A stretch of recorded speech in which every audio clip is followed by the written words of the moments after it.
সঠিক সুস্থ বিচার পাইছি, ইনশাআল্লাহ আমরা সঠিক সুস্থ বিচার পাইছি।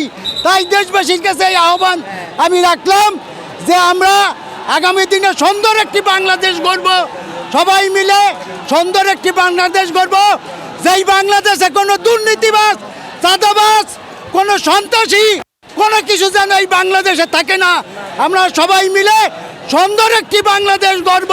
শেখ হাসিনার রায় হয়ে গেছে, তবে সত্যি দুঃখজনক বিষয় হচ্ছে একটাই, যে আমরা যখন জুলাই আগস্টে আন্দোলন করেছি, হ্যাঁ, সে সময়ে ঠিক এই আর্মি, এই পুলিশ, এই র্যাব, এই বাহিনীদেরকে দিয়ে তারা আমাদেরকে দমন করার জন্য এরকম প্রোটেকশন দেওয়া হয়েছিল সেনা হাসিনাকে।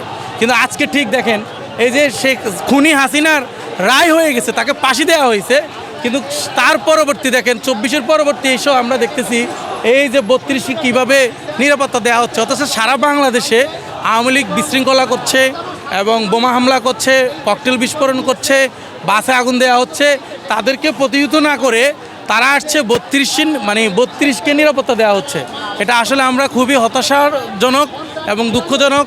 আজকে ছাত্র আন্দোলন, জুলাই বিপ্লবের পরেও আজকে আমাদের এই চিত্র দেখা হচ্ছে, এটা আমরা আসলে হতাশাজনক, এটা দুঃখজনক। ধন্যবাদ। শেখ হাসিনার রায় হয়েছে, রায়ের জন্য পুরো বাংলাদেশ খুশি, আমি নিজেও খুশি, কিন্তু আমাদের কিছু কাজ রয়ে গেছে। আপনারা জানেন আমার পিছনে 32 নম্বর আওয়ামী লীগের কেবলা এখনো রয়ে গেছে। আমরা চাই, পুরো বাংলাদেশ চাই, এই কেবলাকে আমরা ধুলাই করে দেব। দেশের নাম্বার 1 ট্রেডিং অ্যাপ নিফটি ফার্স্টে পাচ্ছেন ট্রেডিং এর সব সুবিধা, dual exchange access, company analysis, portfolio তৈরি করা সহ আরও অনেক ইউনিক ফিচারের সাথে ট্রেড করতে ডাউনলোড করুন এক্ষুনি।